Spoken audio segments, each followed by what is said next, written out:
Now we'll see if multiple technologies work. We have different controllers, and I hope my computer still works for us. Well, thank you.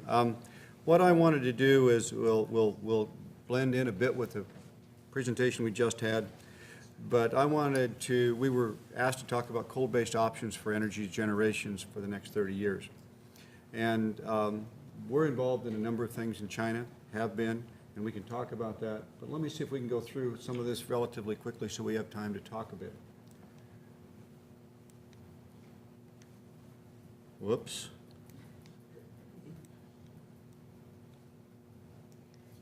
Okay. So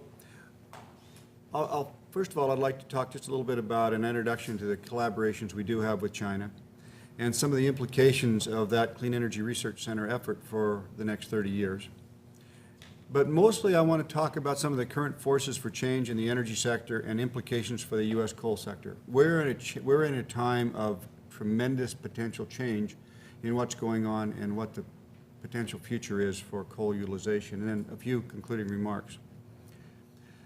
What you see here is the CERC, and that's the logo that you see at the top is the one that the Department of Energy and the Chinese government, the U.S. and Chinese governments together jointly developed this. So you will see the Chinese influence in the development of that logo as well as the U.S. influence.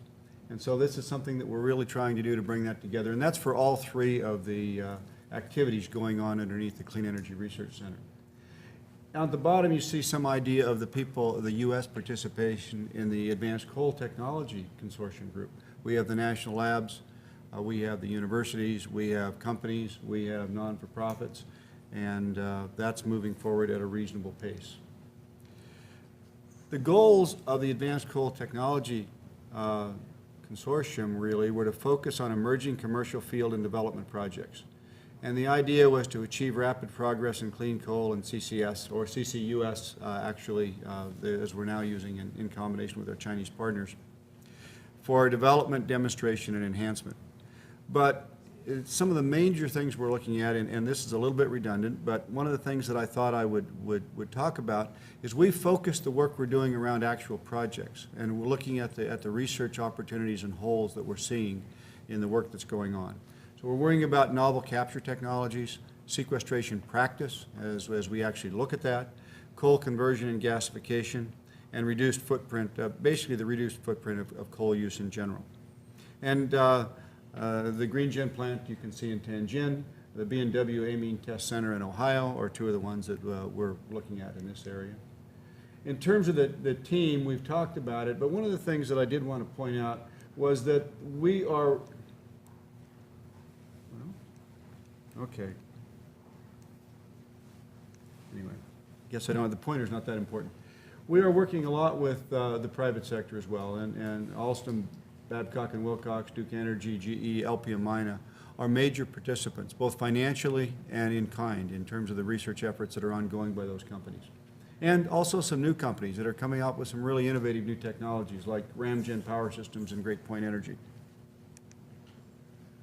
So the focus areas really are carbon sequestration technology and practice, and capture technology and engineering and coal conversion and utilization. And that has been driven, in much cases, the interest in, and increased interest in utilization has come largely from the Chinese component of the project.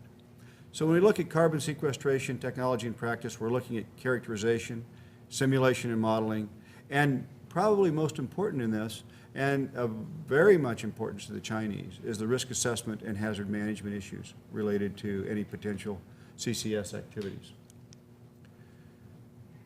We are, in terms of capture technology, we're looking at plant integration, the technology issues of how do you actually add new technologies to the back of a power plant to capture the CO2, but at the same time trying to get improved efficiencies. One of the things that we see, China is building a huge amount of new power plants. Very, very high efficiency, a current state-of-the-art plant. In the U.S., we have a lot of plants that are probably not there. We're looking at a lot of retrofitting of how do you bring those older facilities up to the same kind of efficiency standards that we might see. And novel capture.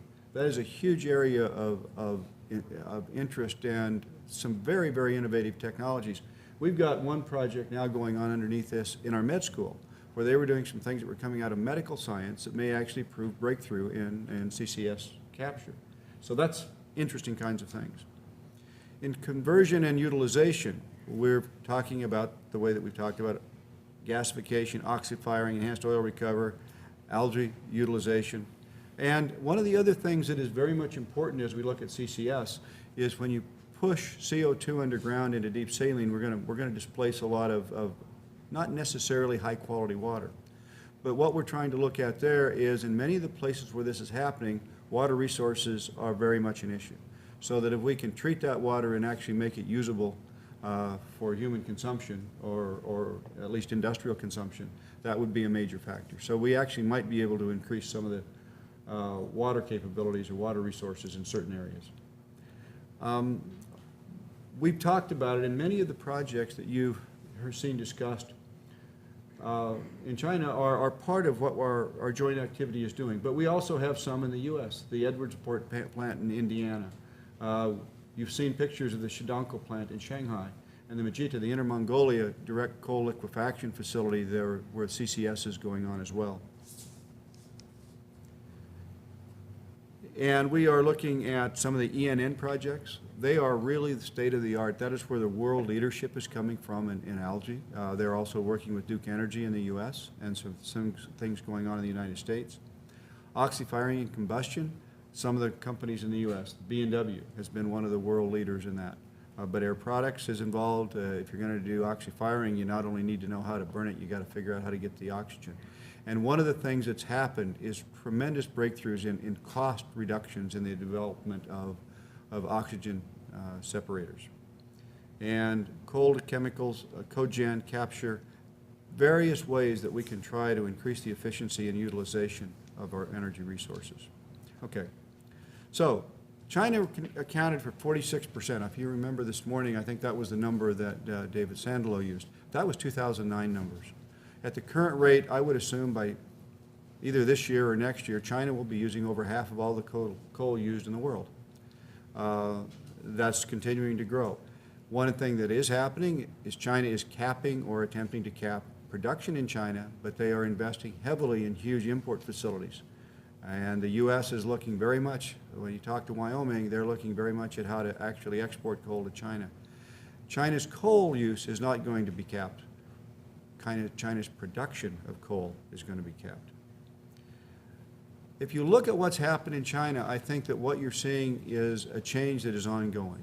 If you go back and look in the 1990s and in the first part of the 21st century, almost all of the real increases in energy production and utilization in China was driven by the industrial sector. It was industry that drove this. As we look forward to China moving into a more mature economy, that's going to change. The build-out that's going on in China, you just saw that over half of the power generation in China is less than 5 years old.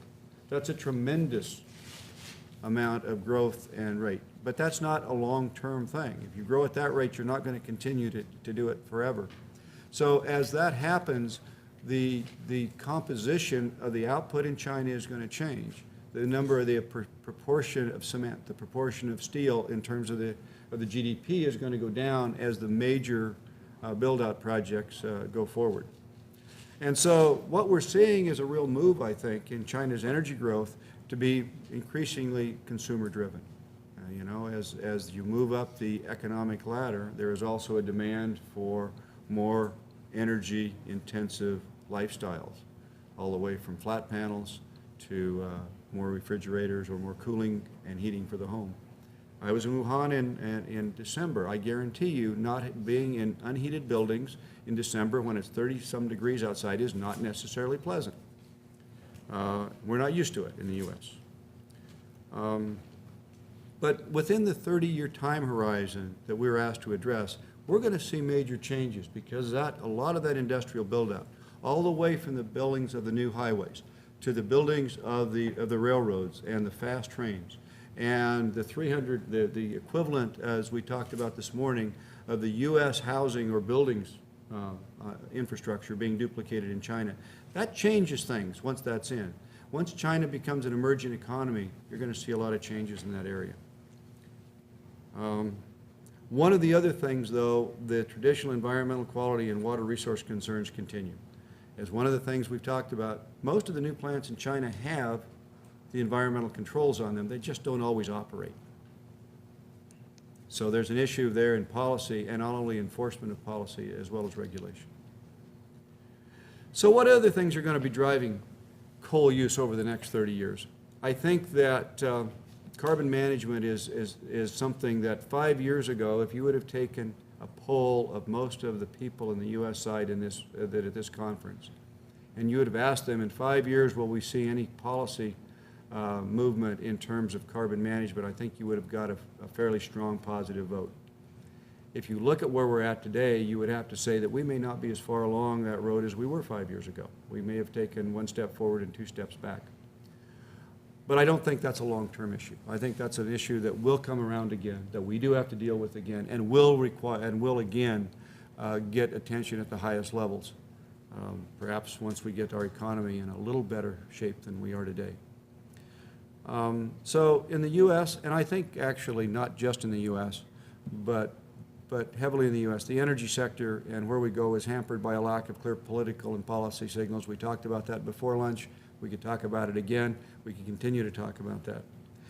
One of the major changes, however, there is a major change in the last 5 years in the basic energy sector that we are just starting to realize and understand what the implications are. And that is the emergence of shale gas, the tight shale gas, as a major component of the U.S. and I think in the world's energy picture. This is a real game changer. And it's not going to do away with the carbon management question, but at least in terms of energy intensity, it cuts it about in half in terms of per unit of energy produced. The other thing that's good about natural gas, of course, is it is a flexible and a reliable partner for wind, solar, and other variable sources of energy. So unlike coal, it's a great base load, but you don't turn it off and on very quickly. But a natural gas turbine, you can bring up and on in a few minutes.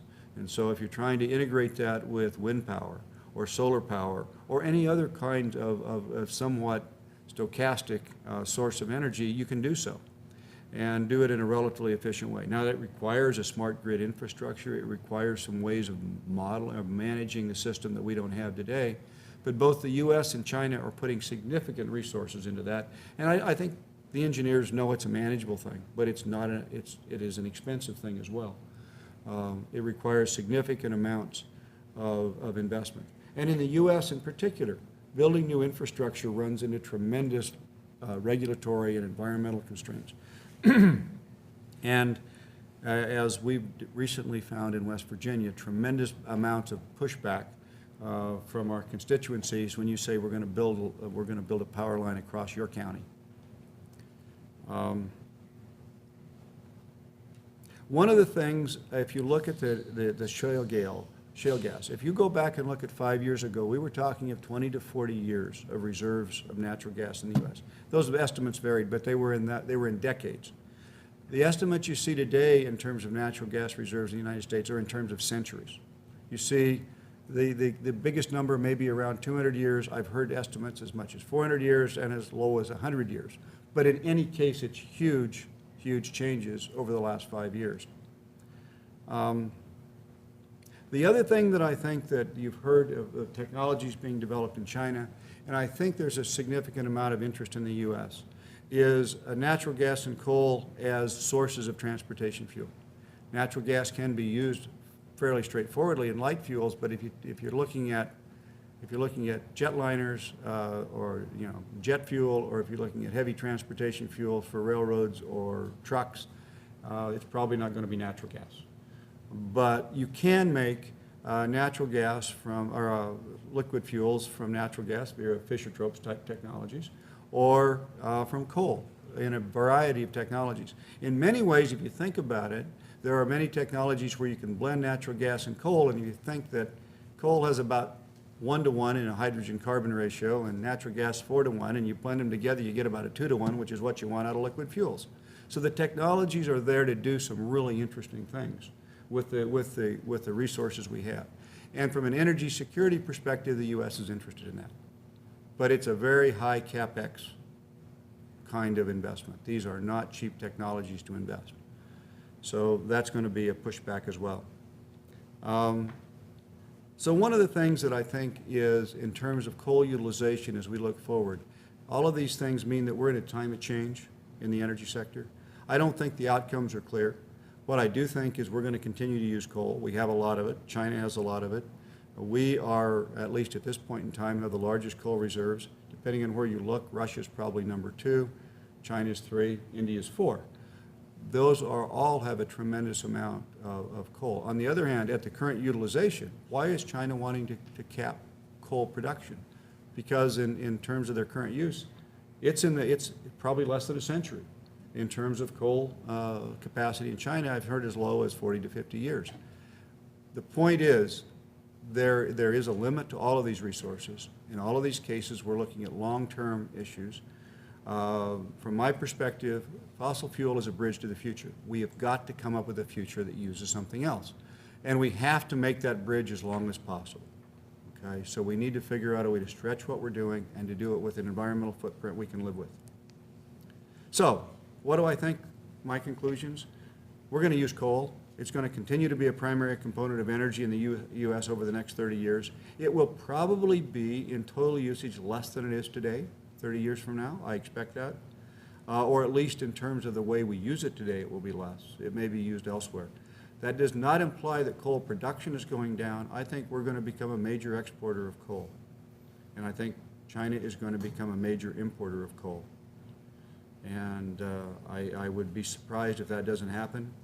There will be some significant political issues involved with it, but I think it's happening. And I think the emergence of shale gas as a primary component in the U.S. energy picture will play out over the next, a lot of it's going to happen over the next 10 years. We have a lot to learn. We've made some mistakes. We've left some people with really bad taste in their mouth with the way we've made some errors in the Marcellus Shale, for instance, in northern Appalachia. From what I've gathered with the people I've talked to, in most of those cases, these were all things that could have been handled differently, where we walked into this without regulatory handles. You find in Pennsylvania and West Virginia that we do not have the regulatory controls we need for what's going on, and now we're trying to, in some sense, close the barn door after the, in some sense, the horse has already gotten out. But I think that this will be maybe one of the largest factors in determining of actually how much coal is used over the next 30 years is really what plays out in the shale gas arena. So those are some of my comments. This is our logo for the Clean Energy Research Center. We look forward to continuing to work with China. I hope that we can really make this a very valuable contribution, not only to our countries, but to the world in general. Thank you.